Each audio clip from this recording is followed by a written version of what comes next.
KPK tidak berwenang untuk mencari tahu lokasi putra bungsu Presiden Jokowi, Kaisang Pangarep.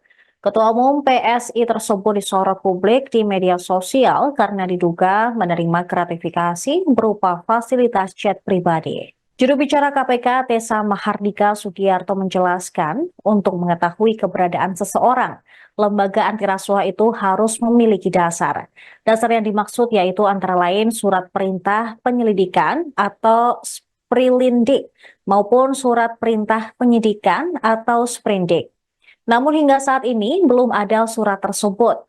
Pihaknya akan mencoba mengirimkan surat kepada Kaisang sesuai alamat yang ada di Dinas Kependudukan dan Pencatatan Sipil.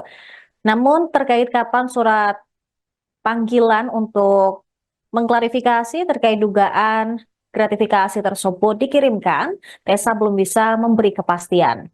Sebagaimana diketahui, Kaisang bersama istrinya, Erina Gudono, ramai dibicarakan publik karena menggunakan pesawat jet pribadi ketika pelesiran ke Amerika Serikat. Penggunaan pesawat jet tersebut menuai sorotan lantaran di saat sejumlah elemen masyarakat melakukan aksi unjuk rasa mengawal putusan Mahkamah Konstitusi. Penggunaan jet pribadi jenis Gulfstream G650 dengan nomor penerbangan N588SE kemudian dilaporkan oleh sejumlah pihak ke KPK. Salah satunya Masyarakat Anti Korupsi Indonesia atau MAKI. Dalam aduannya, Koordinator MAKI, Boyamin Saiman, melampirkan surat penjanjian kerjasama atau MOU antara pemerintah Kota Solo dan PT Shop International Indonesia yang ditandatangani oleh Gibran Rakabuming Raka sebagai Wali Kota Solo kala itu.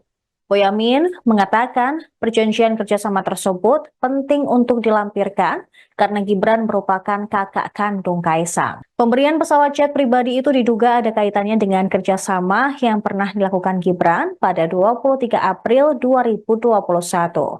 Download Tribun X sekarang, menghadirkan lokal menjadi Indonesia.